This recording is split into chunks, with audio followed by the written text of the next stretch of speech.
Oh, hello everybody. I'm still trying to get this shared onto Nigel's page, but I'll do that in a minute. Hi everyone, welcome to the podcast. Um, Before we go around the table, oh my God, what a weekend of football! Unbelievable. So much to talk about and not enough time to do it. But hey, let's get around the table. Let's just start with Nigel. Nigel, how are you? And how's your week been? And have you enjoyed the football fest that we've had over Easter? Yeah, it's been brilliant. Easter's been brilliant. Good weather. Yeah, and the football certainly sorted out a few things, promotions and relegations. But yes, we've still got another week of it. Yeah, for some of it finished this week, but we'll try and cover off as much as we can. Tom, how are you? Did you go anywhere this weekend? I can't remember. Yes, mate. I did. Went to see the Mighty Cobblers on my yesterday. Took my little boy down for a So you're going smashing to be 4-1 talking result. cobblers for the next hour, then, are we? Of course, mate. Always, always. Yeah. And how did they get on, mate?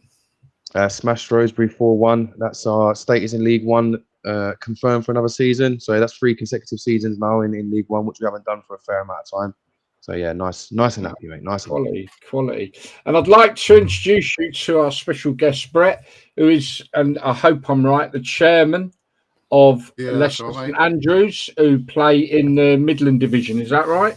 Yeah, that's right, mate. Midland League Division 1. And we've not had the opportunity to talk to you or anything because we're literally straight on the show. So it's really nice to have you on, mate. And let's quickly talk about Leicester St Andrews quickly. And I'm going to let Tom as well give us a bit of an insight to the trip he made to your club. But you're in the playoffs and you're playing Saturday. Is that the first leg Saturday of the playoffs? Yeah, so it's one leg now. Used to be two legs, but it's one leg now. So And you've got home advantage because you're the higher side. Is that yeah, we finished third, so we're at home to Cradley Town. right? Okay. And so from the Midlands League, if you were successful, what league do you go up into? It's a bit of the unknown. I think we'll go back into the UCL, United Counties, probably Okay. South Prem. Yeah. Okay. Last season they moved all the Leicestershire teams like at step 6 from the United Counties into the Midland League. Oh, did they? Yeah. But They do this every year. They shuffle. Yeah. There's going to be a big shuffle again this year, Brett. I don't know if you're aware. I know, like in the Northern Prem Midland Division, there's going to be a bit of a shuffle around there because Colton Town, who used to be in the Midland Division, got moved over a couple of seasons ago into the Northeast Division. Poor sod's got to go to Newcastle. And now the rumour has it they're going to go back into the Midland Division, but it's all based on the ups and downs of the clubs further up, isn't it? How many northern clubs? It's mate, it's a minefield, isn't it? Regionally, I think there's too many clubs at step 6 around the Midlands, around our level, so they struggle to balance it. Yeah. There was like when we was in the UCL last year, there were teams that were like Bourne that were right on the edge of Lincolnshire. Yeah. Sort of miles out of the way, and then they've tried to shuffle it as the best they can, but no one knows. The leagues don't even know, do they? The FA just released the list. Bourne saying this is what's happening, and that's it. Yeah, Bourne are in the playoffs in the UCL this year. Yeah, I saw that. Sorry, I think they just got a. I think they just got a big. I think they've just got a big map for people that decide this. Pin the tail on the football club. Yeah, just lump them wherever, innit? And there's no consideration, unfortunately, to what that might mean to a club. And we've spoken to a number of clubs over the few years we've been doing this that have struggled not only financially, where their travel expenses, like for instance Carlton Town, nearly £12,000 additional on their travel expenses. But I can't remember the name of the club now. It was down in Surrey somewhere, and they moved them over to a Kent league, and some of the sides they were going right up on the Kent coast and all that. And the one battle they had more than anything was having to have such a big squad of players because not all the players could do the travelling. No. So the damage it does to clubs, it's it does make an impact. It impacted us a bit last year, but not because like we went from you go from the UCL where all the teams you're playing are around Northampton, for example, or the other side, and all of a sudden you move to the Midland League and all your games are in Birmingham. So if you have got players that are sort of coming from Derby or whatever. We Yeah. had a couple, to be fair, that we were chasing that we would have ended up signing, but then when we got moved leagues, they ended up signing for UCL sides just because of travelling. Simple as that. Yeah, and that is one of the big problems of them having to shuffle these leagues around. Anyway, we'll crack on. Just give us a bit of an insight into your trip to. I think we did talk a bit about it last week, but you had a great time there. You were well looked after by Brett. Oh, mate, honestly, and yeah, you can watch the show back last week. I'm not just saying this because Brett sat there. It was honestly Yes, just from. Come on, be honest. Yeah, behave yourself. Honestly, from walking through the gate for the first time, greeted straight away, straight into the clubhouse. Obviously, Brett there introducing me to other people around the clubhouse, and like I said last week, usually you sort of have to coax people into coming in front of camera, but I don't think I've ever been approached so much with people. Can I come and talk to you? Can I come and talk to you? Do you want a pint, mate? Do you want anything to eat, mate? And it's just one big family, and the input you must into the have been community. gutted you were on your own then, because I was having to bloody drive. Yeah, so I couldn't. I'd have stayed for the band after and all sorts. I would have done, mate, if I weren't driving. But yeah, and that's another important one as well. They had obviously the band on. The whole local area were brought in, and they're at the centre of that area, and they are everything positive about that area. No, that's quality, mate. That's quality. Let's just touch on what proper football have been up to this weekend and what we are going to be up to the coming weekend. So let me get the pictures right. Okay, Nigel, you're going to love this one. So, Brett, we got this thing about the food at clubs. Yeah. And we had the most amazing steak pie you could ever imagine at Leek Town, didn't we, Nigel? It was just unreal. Merthyr Town do this cob that like a half a tiger loaf that's cut out with chips and sausage. So we do have a giggle.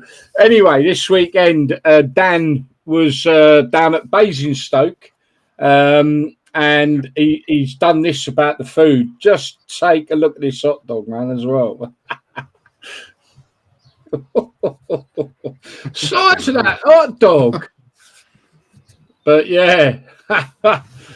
So he said the food was lush as well. You don't normally get this like that as well, don't it, to be fair? You've been in the West Ham away and they do the big long hot dog, don't they? Yeah. I mean, you don't generally get disappointed at non-league clubs with the food like you do at Premier League clubs and that, who want to charge you the earth for a bit of rubber. But Nigel, we're still going on about. I cannot believe I was talking to Matt in the week from Leek Town actually, and we were having a chat about something, and I said to him, I said, we're still talking about them steak pies, mate. Unbelievable. You talk about it on the podcast every week since bloody going. Listen. Weekly, same story about a proxy pie. Yeah. No. Go to Leek Town and just go there for the pie, mate. Honestly, Nigel back me up, mate. You're all the same. Best thing we've ever tasted. But anyway, I must admit the Merthyr food was mad as well. But okay, so this weekend now you're heading off to Russian and Diamonds, aren't you? Yes, sir. Yeah, and they got a community day. Pay what you want on the floor type scenario. Yeah, that's it, mate. Yeah. I think they've done it. It's not the first time they've done it. The community day sort of attracts a lot of people within the local community. And after speaking to Rob, the chairman down at Russian and Diamonds, they're expecting a good gate. There's going to be a lot of people there. There's also going to be some presentations for their supporters player of the year. There's somebody that works with the community club being honoured at halftime as well. So not only are they just trying to draw people in, they're also celebrating their people. So yeah, promises to be a really, really fantastic day. No, brilliant. Well, I'm off to, I was trying to go Bedford, but I think because I was rather rude about the merger between Bedford and Real Bedford, they've absolutely ignored me, I think. So anyway, at least they watched the podcast. Well, yeah, it's a point. So anyway, I'm either going to be at possibly Brackley Town against Farsley Celtic, Brackley joint points top with Kidderminster. I'm not sure about that one yet. I'm waiting to get a contact. However, more likely I'm going to go to Billericay. You do know Darren's going to Brackley. Yes, yeah. but more likely at the moment, because I've got contacts at Billericay, they again in the situation they're top in step 3, so they'll head back up into I think National League South. Nice.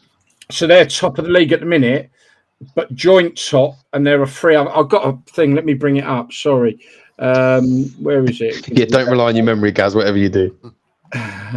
No, there you go. So that's situation at Billericay. Billericay on 84, Horsham on 84, and Dartford on 84. But the interesting thing here is not so much with Dartford, but Horsham. If you look, they're only 1 goal behind on goal difference. So that, the tickets are gold dust. I know that at Billericay, but it looks very much. I'm hoping that I'll be there to cover all that and do the business at Billericay. But yeah, what a day that will be. Hopefully that one, or if not, it'll probably be Brackley. If not, that's probably going to be the one I want to do. To be fair. But there's so many other games, like you've got playoff games this weekend. But there's so many other leagues that are just there still, are going to go right to the wire, a lot of these leagues. It's your playoff Saturday, isn't it, Brett? Yeah. But look, let's just, because I want to get round to some of the stuff up in the EFL as well. I want to touch on a bit more about Leicester St Andrews, and obviously a chat about some of the other things going on. Nottingham Forest, I wouldn't mind mentioning them a bit later. Anyway, look, let's just quickly have a look through what's been going. There's just so much, it's mental. There we go. That's Bury on their way back. I think they had something like 8,000. Yeah, 8,500, wasn't it? Yeah. Was it 8,500? Yeah, touching 8,500, I think, if I remember rightly. Absolute mental. Newquay had 1,300 at their game. That's not bad for a Cornish league. I think they now go into the Western League, but well done. I've actually been down there. I went and see Watford play a friendly there, believe it or not. And so I've actually been and watched them. That was my honeymoon. Let's go Cornwall, knowing Watford were on tour.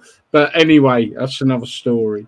Another one here as well. Ramsgate, they're champions of their league. So congratulations to Ramsgate. Sorry about this, gentlemen, but I just want to make sure we don't miss How many games were left? How many games are left to go in that league? Did they win it at the weekend? Did they, or was it like prior? No, this has been won yesterday, basically. Yeah, because they're on 108 points there, and they only confirmed it in the penultimate weekend. That's a strong competitive league. That there ain't many that ain't. Yeah, you're right. Yeah, 99 behind them, which is Sittingbourne. Sittingbourne have to secure it on the second to last week, and you have to do that on 108 points. That shows you how strong that league is, the competition. They had a huge gate as well because they played Margate. I think it was Margate, and obviously local rivals. But Sittingbourne sitting back there in 99 points had that terrific run in the trophy as well. So, but let's just quickly, Brentwood Town, Isthmian League North, step 4. Well done to them. Lincoln United Counties Premier South. Well done to them. Brantham Athletic, Eastern Counties Premier. Well done to them. These have all been promoted as champions. Stanway Rovers in the Essex Senior League. Step 5. Redcar Athletic Northern League Division 1. Well done to them. Portishead Town Western League, which is the league I think Newquay will go into now. Division 1 South, Step 6. Well done to them. AFC Welling, Spartan South Midlands League, and Claycross Town United Counties Division 1. So well done to all them sides. Oh, I missed one there. Sorry, Harlow Town. Mind you, they were a bigger club in the day, weren't they? Harlow, blimey. They got a tidy little stadium as well. They won the Eastern Counties Division 1 South. So well done to all them. That's that all out of the way. Right. I'm going to jump up because I know Nigel would like to talk maybe more about league football. So we'll start with this one. Morecambe, they've been relegated back into non-league after 18 years. I've got to be honest with you, it only seemed like yesterday that they got promoted.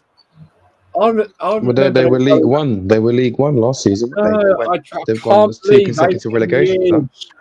years has just gone by like that. Unbelievable. But they've been relegated. But let's talk about the Championship, and then I can open up to Nigel as well here. What a weird weekend that's been. All the bottom sides winning, and all the playoff sides losing. It's absolutely. Did you catch that, Nigel, with all that? Yeah, it's well, it's like I said, every game's a cup final between now and the end of the season. Probably the bottom four, knows probably that them games at the weekend could have been their last chance, really. Yeah, it's opened it right up, isn't it? I think. Yeah, well, obviously, congratulations to Leeds and Burnley.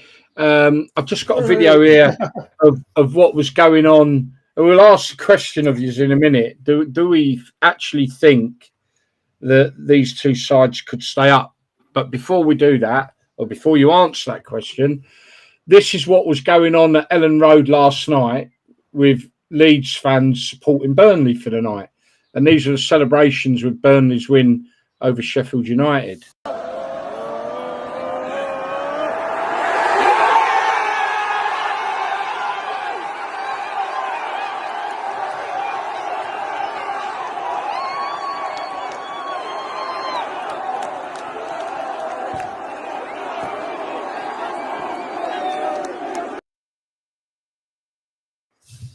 So you're not going to often see that lot celebrating Burnley's win again.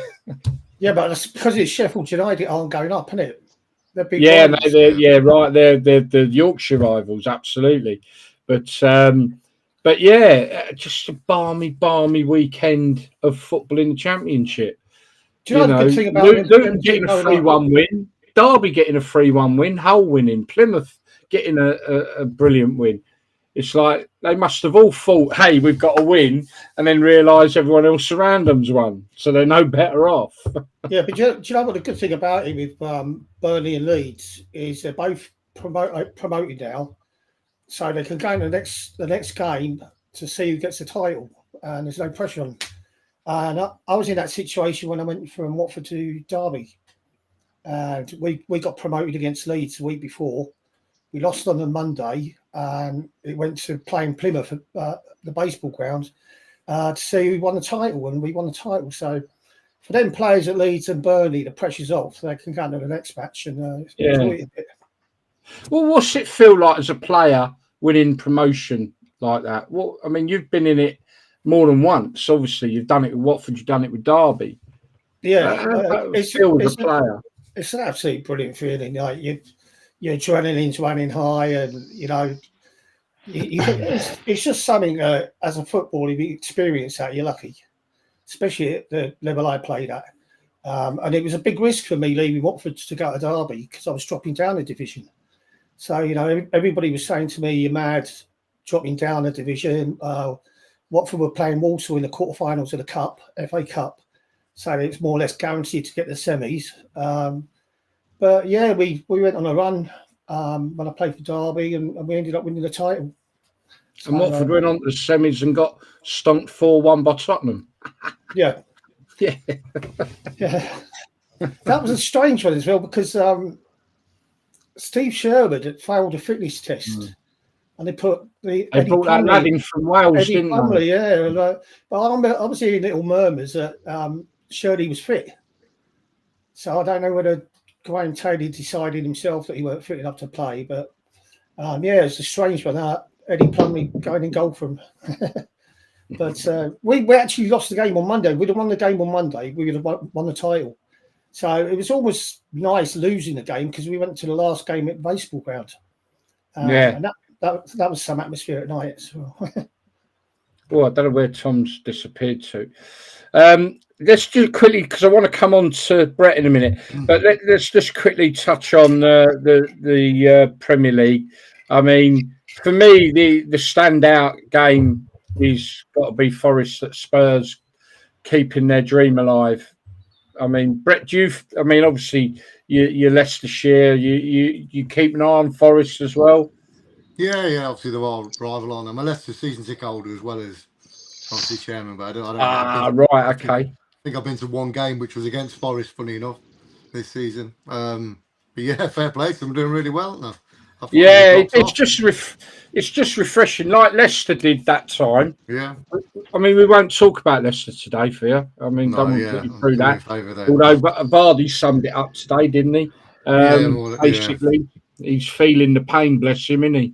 Yeah. But, well, God knows what's going on there, mate. It's unreal. While we've got you on, though, fair enough. But sorry, let's just finish off on Forest. Sorry. I mean, phenomenal what they've done this year. Breath of fresh air. Nigel, what do you think? Do you think they can do it? I mean, it's going to be a tight one, but big game tonight, isn't it? Villa against City. That's it, yeah. All you can do is keep winning your games, but for some reason Forest didn't qualify. They probably still could on other games, other teams' results, because depending on how Tottenham or Man United get on in their cups, European cups, I think that opens up another place then, doesn't it?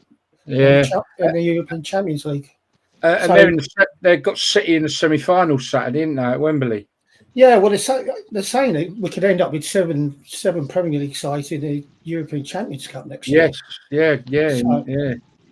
It's mad, isn't it? So, I think it's fair to say that an English side possibly is going to win or could win the other thing you got to think of, the Europa League. Yeah, I mean, the other thing you got to think of is like, not unless Spurs win, Postecoglou is having a nightmare season. And you can say about injuries and stuff like that. So, is his job hanging by a thread? Whether they win that tournament or not. It could be. Same could be said about Man United's performance this year. So, I think there's lots to play for yet. There's a lot injured on certain results that are coming up. No, absolutely. Let's just quickly go to the comments board. Good evening from Nick Paul there. Gareth Williams. Gareth, I really want to speak to you, mate, if I can. I'll message you my phone number. Maybe you can give me a call when you can. That would be great. Got Steve Parkin on. Good evening, Steve. Gareth coming up there. Agree with Gary. Food at Merthyr is excellent. Yeah, actually, when we did our trip to Merthyr, and I will come on to their fantastic champion. They're champions of their league, going up into National League. They think they're going to end up in the north, but they're not sure.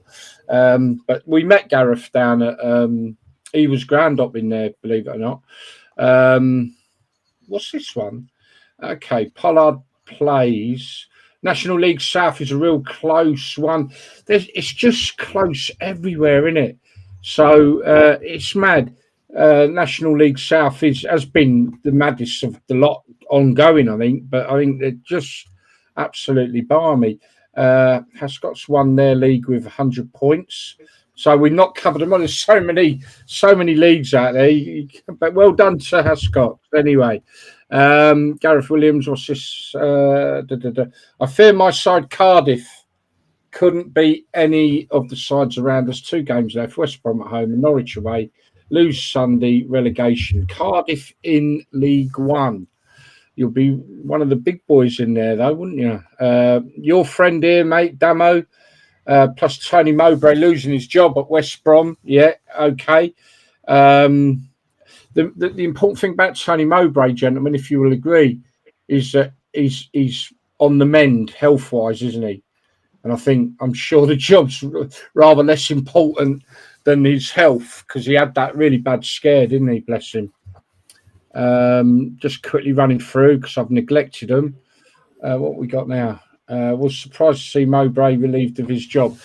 Gentlemen, what are your feelings on that? I don't know a lot about. I know West Brom have blown it. are not going to get in the playoffs. I've not really had much opportunity to see what Mowbray has been doing there. Any of you guys got any idea? Should he have been sacked? Would any of you know? Well, I don't know. I would they're not in danger of going down, are they? So I'd have just let him see out the season and then maybe done it then and brought a new manager in, give him a chance to buy a few players and work with his team in the summer. But, it seems a bit pointless with only a few games left to go. I don't know why they've done that, to be honest. Right, Brett, Leicester City. All right, we'll just touch on it quickly. I mean, where do they go from here, mate? I think they need a complete reset, mate, if I'm honest. Or from the back room all the way up. You got like John Rudkin, who's director of football, Susan Whelan, who's the CEO. I think they all need to go. It's not been right for a few years. No, it hasn't, has it? They make appointments, and then when Rodgers were there, he sort of started. They weren't bringing players in. And so he was left to sort of where he looked like he was promised that they were going to bring players in. And then, so he needs a complete reset, I think, mate. It's no good. Yeah. If he doesn't change like Rudkin and Whelan, I don't think it'll change. And we're in danger of going down again. I wouldn't be surprised. I mean, you've done that before, haven't you? Drop right down and come back up again. I mean, it's such a shame because there was a time where I was quite adamant that I felt Leicester had the best owners in the world. Yeah. They were contributing to the local hospitals. Amazing owners. Obviously, bless him, your man died. I was in Leicester that night. I wasn't at the game. But I was in Leicester. I was at Leicester train station, funny enough. I'd been to Birmingham, Sheffield Wednesday, and I was trying to get back to Wellingborough. So I had to come over to Leicester, and I was there when the helicopter crashed. So that was sad. And I know his son took over. But, amazing owners, and just seems such a shame that the club's in the... Yeah, I think he's obviously... Top's been chucked into it. His dad was a mastermind behind it, a proper businessman, wasn't he? His lad sort of been chucked into it, and because his dad was heavily invested in, obviously, loved the club. I think he's sort of. I don't think he's capable, to be fair. It's such a shame. Yeah, it's such a shame. We were flying, like you say. You couldn't have asked for better owners. No, you couldn't.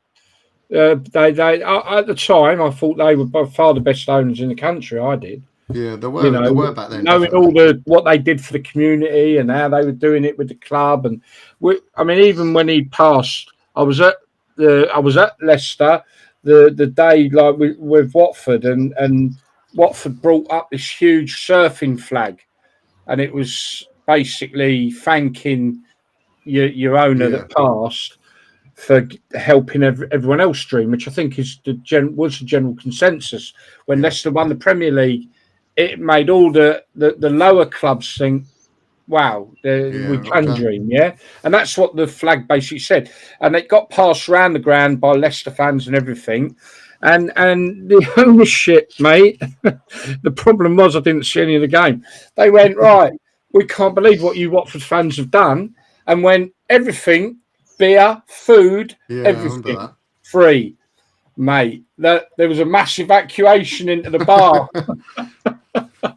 Just amazing, though. But that summed up the ownership at that time, even just after his death.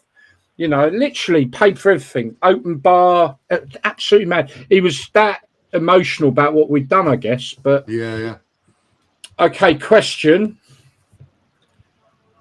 Should they have sacked Steve Cooper? He probably had more points if we didn't. I think wasn't pretty football, but he made us harder to beat, didn't he? So, I mean, it's Van Nistelrooy's come in and he looks like he ain't got a clue, to be honest. Yeah. We had the discussion about this last week, didn't we? Yeah, we was on about the fact that he done well in the 4 games that he was caretaker manager at Man United. Yeah, and I think he got the job on the back of that. Yeah, well, I think the Leicester hierarchy got carried away with that. I think 2 of them was against us. They beat us twice. Yeah, before give him the job. So you can't, like we were saying, I don't think you can really blame him that much because it was Leicester that came begging him to come. Manage the side. He's going to take it with both hands, and he can't lose. Like they're saying now, and if they sack him, he gets compensated, so he can't really lose. It was all game for him. Yeah.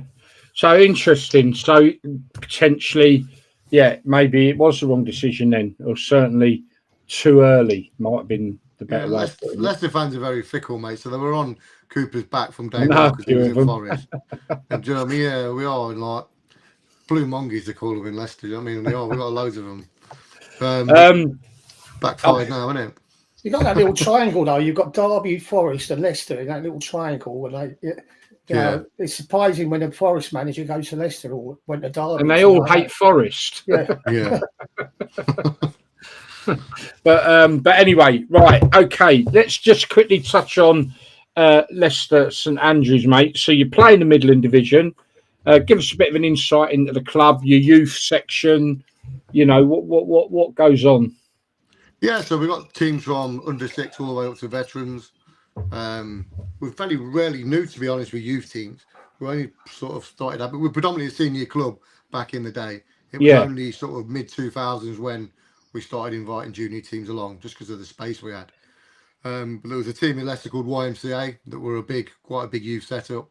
They, funny enough, played on Leicester's training ground, their old training ground. Yeah. And they ended up moving. They amalgamated to us, so we brought the juniors over. Since then, we've sort of gone from strength to strength in some respects. But like every football club, the problem we've had in recent years is the fact that other clubs around us have managed to get 3G pitch, and we haven't yet, as of yet. And that's sort of stunted our growth in terms of space of where we can get more teams playing and the likes of it. Yeah. Obviously, with a 3G, 24 hours a day in it if you want it to be. So that sort of stumped us. But in the last 5 years, we've sort of new people have come on board. We've had a sort of turnaround, and we've got a real community feel now. It's good. So you're obviously playing on grass then. Yeah. So what's the crack with the 3G? Because you can get a grant, but you have to stump up 25% of it, don't you? Yeah, basically, yeah. So you've got to find maybe 200k to be able to do it. Yeah, and the rest, to be honest. We went through a thing about 3 or 4 years ago, and the council came to us and said, we're looking to build 2 more 3Gs within the city area. Right. Do you want to apply? So I went back to the FA and said, look, is this one of them, just a paper exercise? You already know who you're giving it to. Right. There's a load of paperwork and a load of tosh you have to go through, as you can imagine. Yeah. All the hoops and stuff. So there was like no apply. So we went through it all, and I think 20 clubs have applied for it. We got down to the final 4 or 3, I think, and then we were one of the favourites that we was getting told anyway. And all of a sudden, just said, "Oh no, you've not been picked," because our land used to be an old refuge site, an old tip. Right. And they turned around and said, "Oh yeah, because it used to be a tip in a bridge, we can't look at it at the minute." But I was like, "Well, you knew that before we even started it." Well, why build roads up? It's not like a new thing. But since then, the council have basically come back. They paid for, to be fair to them, they paid for a survey to happen at the ground, which has been done, and they've now said we can have a 3G. And we wouldn't have a 3G as a main pitch. We'd keep that as grass. It'd be on the top pitch to be used for the junior. And that some of the clubs do that. So I went down to the opening of the Cambridge City Stadium. Yeah, they've opened, lovely stadium, all brand new, got a lot of money behind them. But yeah, they've gone for the grass main pitch. Yeah, and then they've got the 3G behind that. I don't like 3G as main pitches. I don't think it should be allowed, to be honest. It's a tough one. I mean, Nigel will have his comment on that. I'm sure Tom will in a moment, because 3G is something we quite often talk about, because I was a grass man. Yeah. I ain't gonna. I always say the joke. I'm not gonna do. Yeah, it's getting boring now. I know, but I have warmed to 3 and 4G pitches, but I've warmed to them because I can see the benefit to the clubs and to the communities that use them. So I've sort of warmed round to them.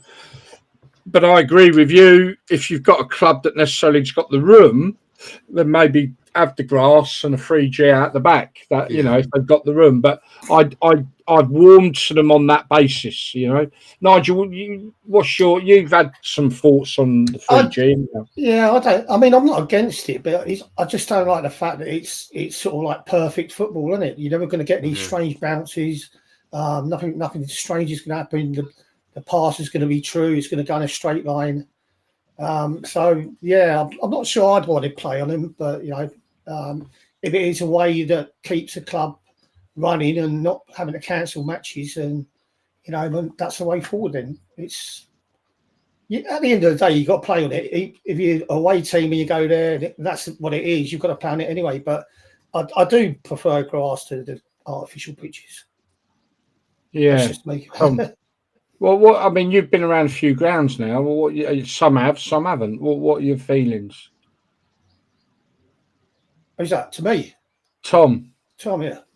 Oh, to me, was it? Oh, my apologies. Well, there were pros and cons and positives and negatives to everything. And I think that really applies here because there's a good comment there, obviously, about the injuries on 3G pitches. Nigel, obviously, it reduces the entertainment value, arguably. However, the upside to them, obviously, is the preparations that go into a match day, certainly for a non-league club. I'm sure Brett will attest to this, is that there's a lot of prep that goes in. Right from obviously organising the volunteers and obviously them giving up their time, all the way through to sort of like food that they put on, staff and all the rest of it. You have a frozen pitch, for example, that game doesn't go ahead. All of that food and obviously people's time and obviously the wages that the club might owe to individuals, for example, all that still exists. All that still has to be paid. All those costs still have to be covered. 3G pitch takes all of that away. So that's a benefit of it for me. A negative, like I say, really good comment about the injuries. Although I've not seen the stats to support that. I know that it is a common theme. A lot of people think that. I think you're right. We see that. Yeah, you have you? You've seen. Yeah, we've got. This year we've got a few older lads that play for us. Got one older, Jamie Hood's 41, Tom Hill's sort of 37, 38. They struggle on the 3G, the old boys. Do you know what I mean? It's sort of on the backs and whatever. It's just the surface, and it's hard. They struggle on it big time. I think the older you get, the worse it is. Yeah, I get you. I mean, the benefits. Find some younger players in, Brett. Yeah, we have got young lads and all. But even saying that, I was in our physio the other week. And a lot of young lads are getting that Osgood slatter, on the knees, the bumps. I've got it myself, but they're getting it early doors now from sort of 12, 13 because they're playing more football. The bumps on the knee, I've got them. Osgood slatter is called. But that's young lads. Apparently, it's really popular now. And it's from playing on 3Gs all the time. It's like having two fucking. Oh, sorry. It's like having two knees. It's not very nice. But I mean, I think my knees are all right. I'm just having a look at them to make sure now. You've nailed the two.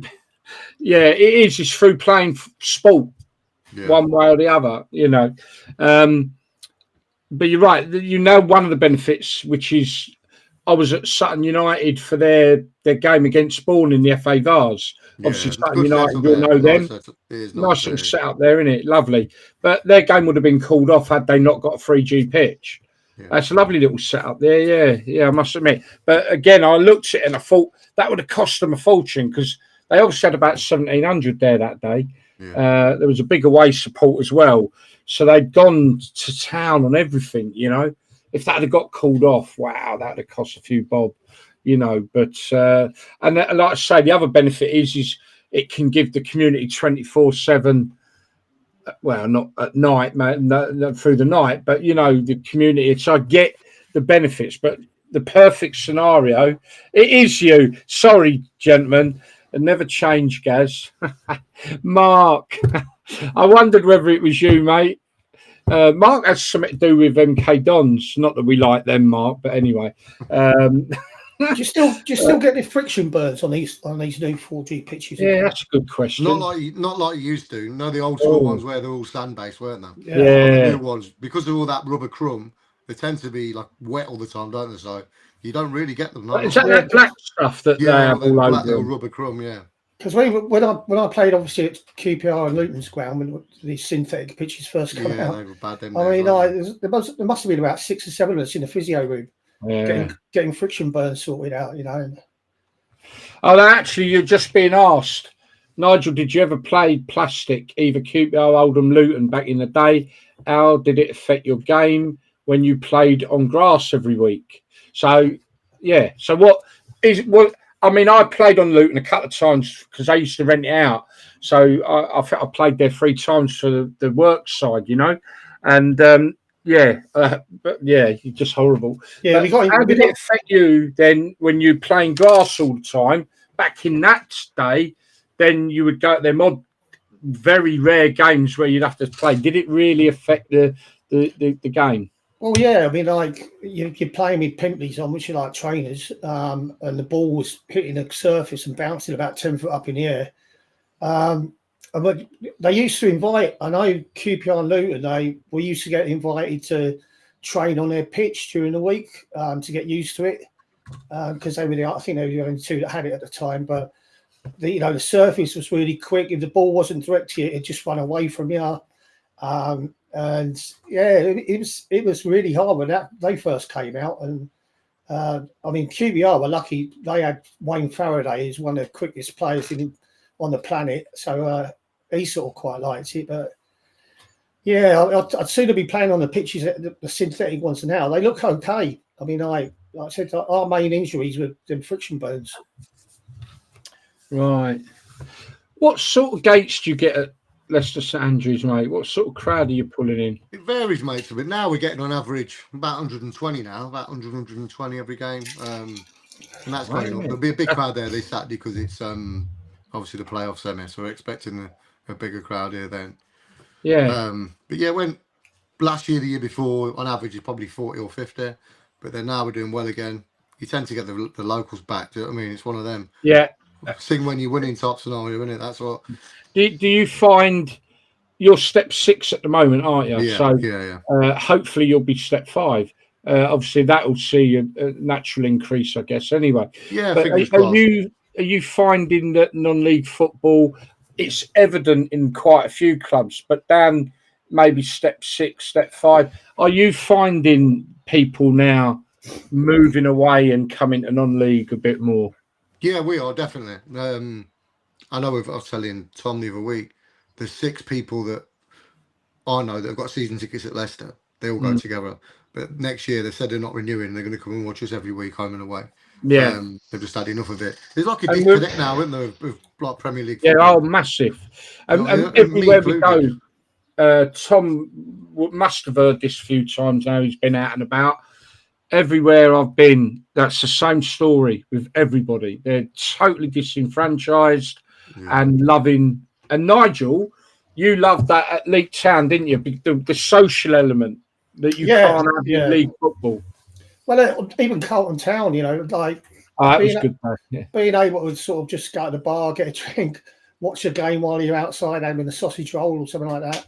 But you don't feel that there's any hostility about you.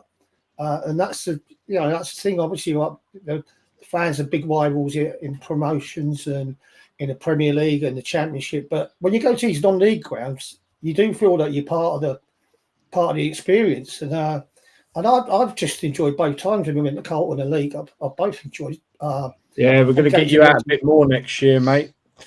Definitely. Yeah, definitely. Yeah. Get him out or rent him out. Well, I'd love to rent him out. Actually, yeah. I think I'm going to see if we can get him a few gigs. You love him in your clubhouse, won't you, Brett? Yeah, definitely, mate. No doubt. Get him behind the decks. Talk about Derby. That's it. Mind you, he was at Colton Town full of Forest fans, and they took to him all right. Even. No, mind you, Cut the Derby came over to that game, I think, knowing you were going to be there. Even the Stockton fans. The Stockton, playing Stockton, they've done well, that Stockton side, Have they, yeah? Yeah, strong side now, they are. But, right, okay, couple of things I just want to crack on quickly with. Just a reminder, we are very close to coming to the end, but please, if you want to make a comment like many have already tonight, please crack on and put a comment on whatever you're watching, and we'll hopefully pick them up. Paul Atkins, hi lads, hope you're all well. And another one from you there. Got fed up watching Watford. They are all on the beach now and started watching Bundesliga. Mate, go to Hemel Hempstead, mate. They got a massive game. They got a massive game, Hemel Hempstead, didn't they? It's in that National League South. Who are they playing? I can't remember now. It's one of the top sides who are up for it. You've got Truro and Worthing, I think it is. Anyway, yeah, go and watch them, mate. The Tudors, I think they're called, didn't they, at Emil? Or go to Berkhamsted like Nigel did back in the day. Right, sorry, gentlemen. Quickly, I do want to do this. So a few weeks ago, we did Merthyr Town, and honestly, what an absolute amazing club. Loved every minute of it. Fantastic stadium and set up there. League standard, in all honesty. They even had executive boxes there. Brilliant. So they won the league yesterday. And here are some of the scenes.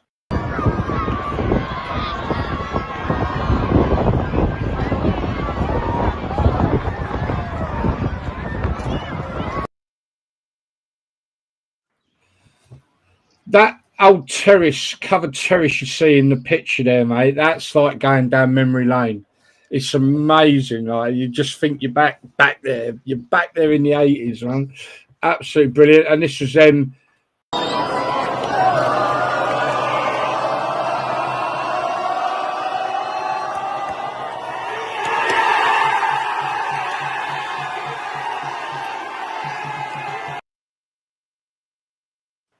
Yeah, massive well done to Merthyr, and thank you so much for looking after us when we came up. It was a long old journey, that was. Got this one. So this is Torquay getting a really important win at Truro, again all around the National League South. Oh no, hang on, are they playing Torquay Hempstead? They might be. But anyway, St Albans are playing down in Truro, by the way, if anyone's interested. They need to win to stay up. Truro need to win to potentially win the league. But this is Torquay fans at Truro urging their striker to have a dig. And this is what happened.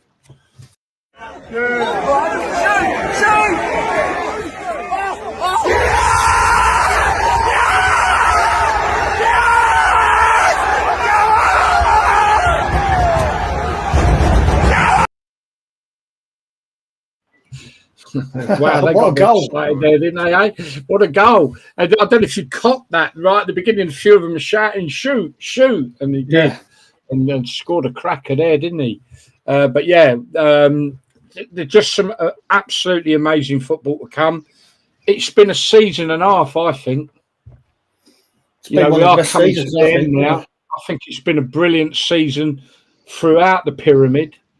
Even the fact that you got in the Premier League, not that I'm a fan of the Premier League anymore, but it is refreshing to see the likes of Nottingham Forest and Villa and people up there, and seeing the Man Uniteds of the world lower down. It just makes a refreshing change, really. But it has been. It just shows you. It means as much to players playing at a lower level to get promotion and win things as it does when you're playing at professional level. So, I played with Berkhamsted, and we beat Hempstead to get promoted when I played for them, and I loved every minute of it. I played 22 games for them, and going up with Burko was just as good as going up with Derby and going up with Watford. You've only got to listen to them fans there celebrating that goal to realise what it means to. Doesn't matter what side it is, does it? I mean, Brett, you know, the people that come and watch you guys now.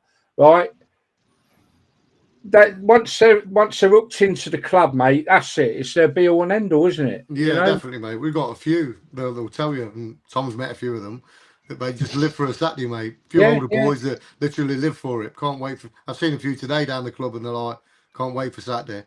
It's like big game, yeah. I mean? It's good. Give you something to live for, something to go for, don't it? If you get the win on Saturday, then where would the final be? It'll be the week after, and it'll be against. Depends how the other semi-final goes. So the highest team plays at home, basically. But worst case, it could be away at Hever St John, if they were to win, or would be at home to Coton Green if we were to win. And obviously they were to beat Hever. So worst case would be Hever. Best case would be at home. You feeling confident? Yeah, we've done everything we can do. I would say we've got one of the best squads in the league now. And look at recent form, will tell you that. I think we lost last Saturday, which was whether I don't know, date the Lord's races. You know what I mean? Everyone thought they ain't going to turn up, but I think we've lost 3 games instead of like 29. Lost 3 games since the beginning of September. And to be fair, 2 of them were against Cradley, who we're playing on Saturday in the playoff semi-final. So, right. But in terms of luck's got to change sometime, innit? Yeah, exactly that. And then the other weird stat is we beat Hever twice, who finished second. So it's a bit of a flip for both. So if you're a bit superstitious, you know what I mean, it could go both ways. But no, we're confident. Like I said, we've got the best chance you could give us. We're a strong squad. We've done everything we can, and you know what the playoffs are like. It's a lottery, innit? Anything could happen. Yeah. I'm just going to flip again back to the EFL, then I'm going to flip back to non-league, and then we'll probably wrap it up. Before I do that, let's just make sure I'm up to date with the comments. Where are we at? Used to work. He's on about Hemel Hempstead. Oh, Hemel. Okay, right. What's he saying? That was Hemel Hempstead worked, did their website, stadium announcer. Right. So you don't want to go there then? I didn't miss a game for 3 years. Go back to non-league, mate. And I'll come down and we'll do a special for you. You get us in there. We'll come down with you and we'll do a special. Do that, mate. And I'll come down and we'll do a special one down at Hemel. It'll have to be next season now, I suppose, but I'll leave that one with you, sir. Right, yeah, back to EFL quickly. Obviously, Wrexham were obviously been the favourites to go up with Birmingham, but Wycombe really lost the plot a bit Saturday, didn't they? Getting beat by Charlton 4-0. Putting Wrexham back, although Wrexham got a draw, but it put them back in the driving seat. But they've got to go to Charlton, and I think Charlton are on a bit of a roll. So Wrexham have got to play Charlton as well. So it's still a very interesting situation on that one, isn't it, as well? So, right, quickly back. I will need your thoughts on this, gentlemen. This is not a nice story, in my view. One of the other leagues, which is I can't remember what bloody league it is now. Anyway, it's, come on, there we are. Right, okay, here we go. Is that the one? Yeah. Right, let me quickly tell you what's going on here, okay? So this is the league where Jersey Bulls would have been champions, but they fielded a incorrect player or a suspended player back in March sometime, and they informed the league and everything that the mistake had been made, an admin error, whatever. And then, like 2 days before this, they've docked some 3 points. So Red Hill, on the basis of the deduction of the 3 points, are now the champions of that league, or are they? Because, and this is what's sad, Jersey Bulls are filing a appeal. So until that appeal can be heard or resolved, no one really knows who's the champions. All a bit of a mess, really, isn't it? Yeah. Well, I mean, Brett, as a chairman of a non-league club, what's your thoughts on that? Why do they leave it till 2 days before the last game? I mean, that's what baffles me. Let me just bring that back up, because there is the letter or the statement from the club there. This evening, Jersey Bulls have been notified of a 3-point deduction and £120 fine for fielding and play, I can't say it, against Tooting and Mitcham recently. Administrative staff at Jersey Bulls FC realised an error had been made and reported it to the league and the Jersey FA immediately. Despite efforts to set out the significant mitigation, the decision based on the lack of clarity on the number of yellow cards. Right, okay, so confusion over a number of yellow cards. the Combined Counties League have confirmed the 3-point deduction. The club has without doubt, fielded an appeal. So right now, Redhill, are they up? Are they down? They don't know, do they? Jersey Bulls must be absolutely distraught over it. It's not good, is it? We had a similar situation 10 years ago, not with an eligible player, but in terms of going up or being promoted or not. We won the EMCL, I think it was 2015, with step 6 to go to step 5. And then they turned around and said, your toilets, outdoor toilets, don't meet the standard. So it was in limbo. Are we going up? Aren't we going up? And we ended up going up last minute, getting put in the Midland Prem, which was away in Birmingham, away from all the teams.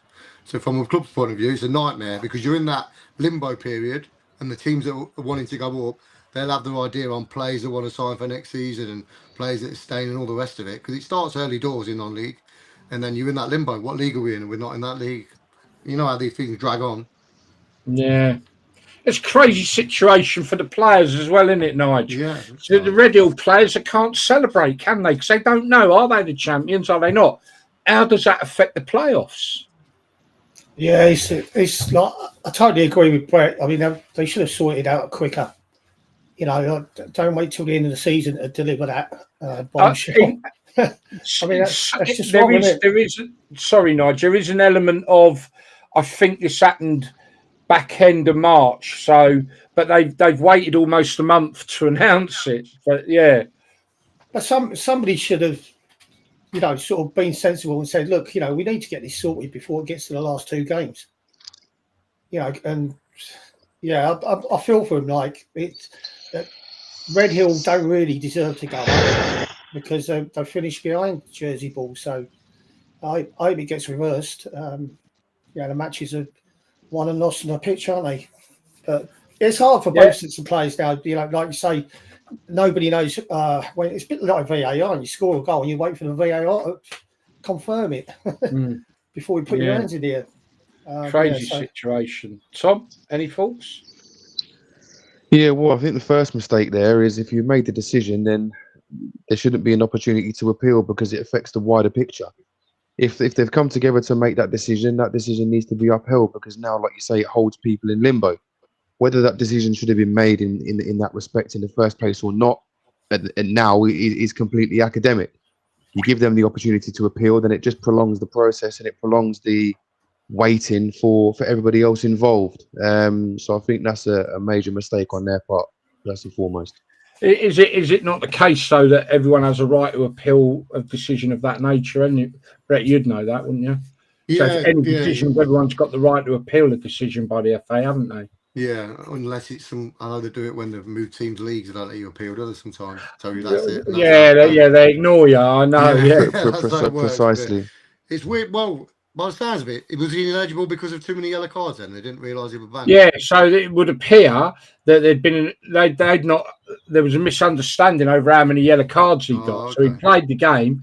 They didn't realise he'd had 5 or whatever it is. Yeah. So a bit of miscommunication from the league, maybe as well. I don't know. They are confident about their appeal, which they feel are done by. So I suppose there's so much hanging on that, isn't there? So if the decision is wrong, it's such a mess. It happened to Harvard Town last year, didn't it? Do you remember what happened to them? They had 3 points deducted. They did. They were top of the league. They ended up winning the playoffs, didn't they? But I know they chucked a lot of money at it as well, and then. I know they weren't very happy with the secretary and whatever in their situation, but thankfully they still went up. Did they send the club confirmation that the player was getting suspended for one game? I don't know. Because if they did, they sent them confirmation that he was getting suspended for 1 game and they played him, and that's the club's fault. When you read that statement, no, I think the statement shows to me that they're taking responsibility for the error. They informed the Jersey FA and the league themselves. So I suppose they're going to be sat there saying, look, we've made an administrative error. We came forward and we were honest about it. We've been deducted points. So that just discourages honesty in the future, doesn't it? Yeah. But then you've got to look at it from the FA's perspective, whereby did it affect the outcome of that match that they played? Did that contribute positively to their points total? If that play hadn't played, would that have been different? So I can understand it from both sides, but that for me discourages honesty, doesn't it? Yeah, I think if the league haven't informed them, or the FA not informed them, oh, by the way, this is the 5th yellow card, is it up to the club to monitor that, Brett, or is it up to the league to inform you as a club that your player's now suspended? It's up to, I'd say, both, isn't it? Secretary, it'll fall on him, on his role. Right. We had it this last weekend. We had, which is a stupid rule, but with 2 games to go, the yellow cards is 10 games to the end of the season. But then, so when we played our last but one game, it then moves to 15 games. So if one of our players would have got booked second from last game of the season, he would have missed the playoff semi-final. But then last game of the season, it moves to 15. So if he got booked on Saturday, he didn't miss it. So we had a bit of confusion there where we made the secretary check 3 times, just check that is the case. Yeah. You don't want the player to get booked and then he missed the playoffs. So it's difficult. Sort of, they don't really. There's no clarity on it in terms of. There's no way you can really look that's clear. I think Tom's right. They need to do this and say no. Bosh, yes or no. It's either yeah or no. Yeah. It's got to be done within the next couple of days, because not only does it affect who is the champions, it's affecting the playoffs. Yeah, everything. So they've got to make a very. You're right, Tom. They need to either say, look, you can't appeal, sorry, or if they are going to appeal, it needs to be dealt with immediately. Otherwise, yeah, those decisions need to be definitive. They need to be definitive because it affects, like I say, the wider picture and so many people. Yeah, definitely. We will keep an eye on that, folks. We are coming towards the end of the season now, so we've got a few more shows, but we are going to be mixing it up next season. We're going to have some changes. We're going to have some different shows going on. There's a lot of different plans. So, we will be having a break. Obviously, probably a few weeks towards the end of May, once all the playoffs are done and dusted. Are you not Northampton? You playing Crawley Saturday? Are you? Is that? Yes, I saw. That's what Nick's message there is. Nick Crawley's a Crawley supporter. My response to that is that the outcome of that game doesn't affect us because we're safe. We're confirmed safe. So your boys are already on the beach, is what you're saying, yeah? But they can be there. They can be wherever they want. We're safe. Not so sure the same can be said for Crawley. You should win. If you don't, then bad on you. But okay. Not sure the same can be said for Crawley on the safety part. So maybe Nick would like to respond to that. Right. Okay. So going to wrap it up. We'll go round the table. Nick, Brett, don't go anywhere once we do the end. Yeah, no. Hang on in there. But guys, I've got to put this up because tomorrow it is St George's Day. So happy St George's Day to everyone tomorrow. So 23rd of April. So if anyone forgot, get your red roses out and wear them with some pride. Happy St George's Day. Right, okay. I'm going to go around the table. Nigel, last words from you, my friend. Yeah. I've had a good weekend. Football's been good. I was enjoying the show, and before Brett goes, wish you all the best with the playoffs, mate. I mean, it all goes well for you. Yeah, cheers, mate. Thanks a lot. Appreciate that. Yeah, definitely. Tom? Yeah, nothing major from me. Just thanks again to Brett for having me the other week. Really great day, and hope to see you boys a step higher next season. If you want to catch me Saturday, I'll be at AFC Russian and Diamonds for their community day. That brilliant. To be a really, really big one. Brilliant. All good. Yeah. Give Tom a pat, say hello. Go and badger him to get your 5 minutes of fame.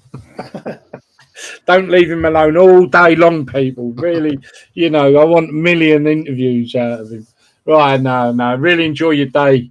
And I'm sure you get proper looked after there as well. Brett, thanks ever so much for coming on. Really appreciate it. I hope you've enjoyed it. Yeah, it's been good. Maybe you'd like to come on again. Yeah, definitely. Mate. Anytime. I'd love to. Hopefully when you're promoted. Yeah, that's it, mate. Fingers crossed. That's it, 100%. Go. Yeah, I mean, definitely.